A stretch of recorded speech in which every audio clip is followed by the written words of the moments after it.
Hello friends, welcome to golden career. IBPS PO की interview classes चल रही हैं। आज एक न्यू टॉपिक लेकर आए हैं आपके सामने। एंड अगर आपको इंटरव्यू में 80% मार्क्स स्कोर करने हैं, फाइनल सिलेक्शन चाहिए, आप चाहते हैं आपकी भी 80,000 रुपये स्टार्टिंग सैलरी हो, तो आप इंटरव्यू क्लासेस को ज्वाइन करिए ताकि आप इंटरव्यू में अच्छा परफॉर्म कर सकें और फाइनल सिलेक्शन ले पाएँ। लिंक वीडियो के डिस्क्रिप्शन बॉक्स में दिया गया है, आप वहाँ से क्लिक करके हमारी वेबसाइट से जो है ज्वाइन कर सकते हैं या गूगल प्ले स्टोर से गोल्डन करियर का ऐप डाउनलोड कर सकते हैं। इन इंटरव्यू क्लासेस में आपको लगभग 110 वीडियोस मिलती हैं जो आपके लिए बहुत बेनिफिशियल रहने वाली हैं। इंटरव्यू की complete A to Z preparation कराती हैं, कैसे खुद को इंट्रोड्यूस करना है, क्या पहनना है, क्वेश्चन नहीं आते तो कैसे हैंडल करना है, आपके हॉबीज रिलेटेड चीज़ें क्या हैं। तो इन सब चीज़ों से लेकर के बैंकिंग की इन डेप्थ जितनी भी चीज़ें पूछी जाती हैं वो सब हमने इस इंटरव्यू क्लास में कवर की है। टॉपिक स्टार्ट करने से पहले आपको दिखा दूं, जब आप वेबसाइट पे विजिट करेंगे या ऐप पे विजिट करेंगे तो यहां पर IBPS PO इंटरव्यू क्लासेस दिखेगा और IBPS interview class for RRB PO दिखेगा। ये मत ज्वाइन करिएगा। ऑल दो इसमें से वीडियो सेम होते हैं कुछ, क्योंकि टॉपिक्स तो बैंकिंग के ही हैं, बट IBPS PO वालों में 25 वीडियोज एक्स्ट्रा होते हैं जो कि आपके कॉमर्शियल बैंक के लिए बहुत जरूरी है। व्यू कंटेंट पे जाएंगे तो हाँ, इन वीडियोज को जब आप देखेंगे, जैसे मानो हमने लेटर ऑफ क्रेडिट पढ़ाया है तो हो सकता है मैंने कहीं RRB PO के शब्दों का यूज वीडियो में किया हो, NPA रिकवरी या NPA एंड एसेट क्लासिफिकेशन हो गया, ठीक है, आपका जो है DNRLM हो गया, PMEGP हो गया। चूंकि बैंकिंग स्कीम्स, गवर्नमेंट स्कीम्स तो भाई अब RRB PO का दो, IBPS PO का दो सेम ही रहने वाली है, तो ये जो है आपका जो है सेम रहने वाला है। प्लस अब जैसे फॉरेन एक्सचेंज रिजर्व हो गया तो वो आपका IBPS PO के लिए, तो उसमें वो टर्म नहीं बोला होगा, तो इससे आप कंफ्यूज मत होइएगा। आपका जो है IBPS PO और RRB PO दोनों का कोर्स डिफरेंट है, कुछ कंटेंट जरूर सेम है। तो यहाँ पर आपकी ऑलरेडी 90 वीडियोज अपलोडेड है। अभी लगभग आपकी 25 वीडियो, 22 से 25 वीडियोज और आ रही हैं। डेली बेसिस पे हम एक वीडियो यहां पर अपलोड कर रहे हैं, तो डिस्क्रिप्शन बॉक्स में लिंक चेक करिएगा। चलिए अब हम आज का टॉपिक देखते हैं। 1904 में कोऑपरेटिव क्रेडिट सोसाइटी एक्ट पास हुआ था, जो कि पहला स्टेप था कोऑपरेटिव सोसाइटी की ओर में। ठीक है, 20th सेंचुरी की बिगिनिंग में कोऑपरेटिव बैंक जो है वो इंडिया में आए थे। धीरे धीरे करते करते क्या हुआ, पोस्ट इंडिपेंडेंट के बाद central committee for cooperative training बनी, जिसको RBI ने स्टैब्लिश किया था।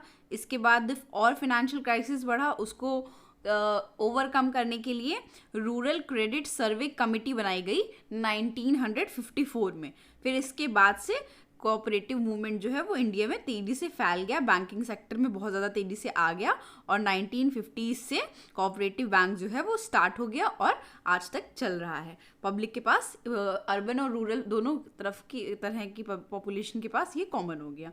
ठीक है, ये तो हो गई हिस्ट्री की बात। अब बात करते हैं आज के टाइम में। तो बेसिकली देखते हैं कोऑपरेटिव बैंक एग्जैक्टली क्या है, कैसे बना तो ऑलरेडी बता दिया, क्या करता है। रेटिव बैंक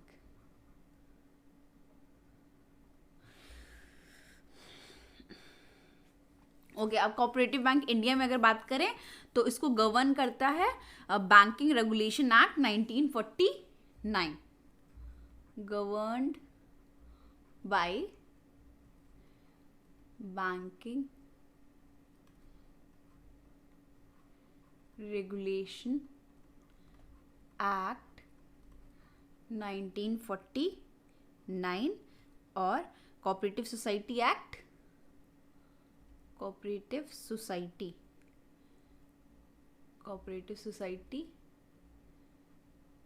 एक्ट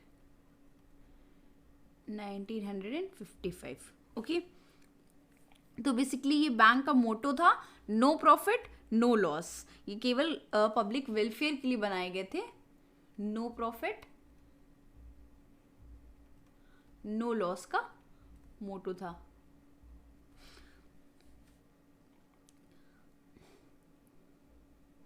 ओके, जैसे कि इसका नाम ही बता रहा है कोऑपरेटिव, ये मतलब ये लोगों की कॉपरेशन से मिलकर बना था। अब इसमें देखते हैं कुछ इसके फीचर्स थे, क्या क्या थे। सबसे पहला था यहाँ पे 1 पर्सन 1 वोट का फीचर। इसका मतलब हर इंसान की वैल्यू, जो भी यहाँ पे मेंबर है सोसाइटी का, इस कोऑपरेटिव सोसाइटी का जो भी मेंबर है उसका 1 वोट मायने रखेगा। फिर यहाँ पे टाइमली डेमोक्रेटिकली इलेक्शन कराए जाते हैं, उनमें से जो भी जीतता है वही ऑर्गेनाइजेशन को कंट्रोल करता है। ये तो हो गई पहली बात। अब दूसरी बात अगर बात करें तो ये लोन बेसिकली किनको देते हैं, फार्मर्स को, उनके एग्रीकल्चर चीज़ों को मीट अप करने के लिए। जनरली रूरल में ये बहुत कॉमन है।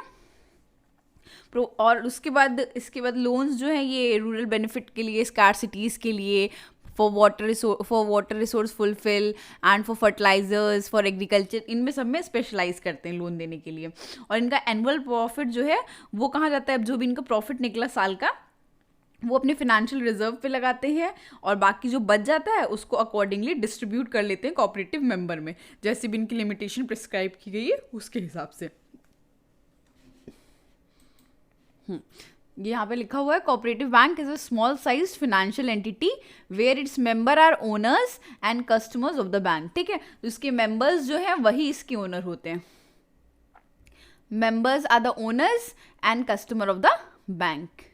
They are regulated by Reserve Bank of India and are registered under State Cooperative Society Act। ज़्यादातर यहाँ पे स्टेट इसको कवर करती है, कंट्रोल करती है। ठीक है, ये एक स्ट्रक्चर है कोऑपरेटिव असेट साइज का। अगर बात करें, सपोज करिए 100 हैं, ठीक है, तो इसमें से अर्बन कोऑपरेटिव इतने होंगे और रूरल कोऑपरेटिव इतने हैं।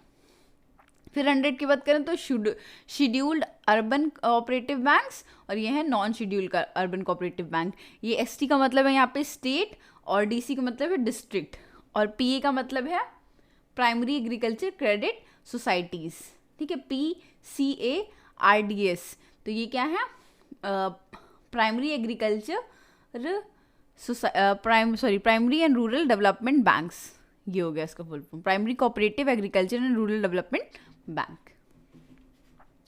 ठीक है, अब थोड़ा सा देख लेते हैं एडवांटेजेस क्या क्या होते हैं इसके। एडवांटेजेस हैं, सबसे पहले ये बून है सेक्टर ऑफ इंडियन सोसाइटी। कैसे बून है, बून मतलब कैसे अच्छा है